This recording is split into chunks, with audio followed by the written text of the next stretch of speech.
Hello! അങ്ങനെ നമ്മുടെ ചെമ്പനീർ പുത്തൻ പ്രൊമോ നമ്മുടെ ചെറിയച്ഛൻ അങ്ങനെ പാക്ക് ചെയ്യുവാട്ടോ നമ്മുടെ ശ്രുതി.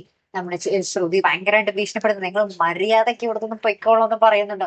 അപ്പൊ നമ്മുടെ ചെറിയച്ഛനാണെങ്കിൽ ബാഗൊക്കെ പാക്ക് ചെയ്ത് ഭയങ്കര സങ്കടത്തോട് കൂടിയാണല്ലോ. കാരണം എന്ന് വെച്ചാൽ ഇവിടെ നല്ല ഫുഡ്, നല്ല വിശ്രമം, നല്ല മദ്യം എല്ലാം കിട്ടുന്നുണ്ട്. അപ്പൊ നമ്മുടെ ചെറിയച്ഛൻ നമ്മുടെ ശ്രുതിയോട് "ഒരു ദിവസം കൂടി ഞാൻ നിന്നോട്ടെ" എന്നൊക്കെ ചോദിക്കുന്നു. അപ്പൊ തന്നെ ശ്രുതി പറയുന്നുണ്ട്, "മര്യാദയ്ക്ക് അവിടെ നിന്ന് പൊയ്ക്കോ, അല്ലെങ്കിൽ തലമുണ്ടടിച്ച് ഞാൻ പൊളിക്കുന്നൊക്കെ" പറഞ്ഞ് നമ്മുടെ ശ്രുതി പറയുന്നുണ്ട്.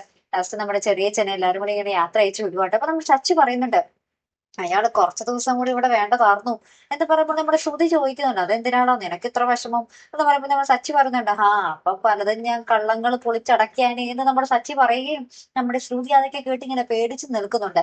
പിന്നീട് നമുക്ക് കാണുവാൻ സാധിക്കുന്നത് ആ ഒരു പൊങ്കലിന്റെ ഭാഗമായിട്ട് കുറെ എന്താ പറയാ കളികൾ അവിടെ അച്ഛൻ ഏർപ്പെടുത്തിയിട്ടുണ്ട് കേട്ടോ.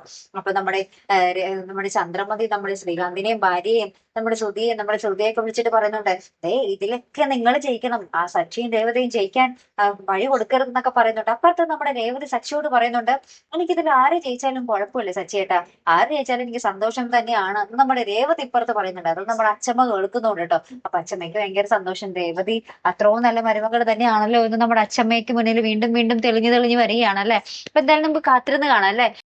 അപ്പൊ അടുത്തൊരു വീഡിയോ വരുന്നത് വരയ്ക്കും ഗുഡ് ബൈ.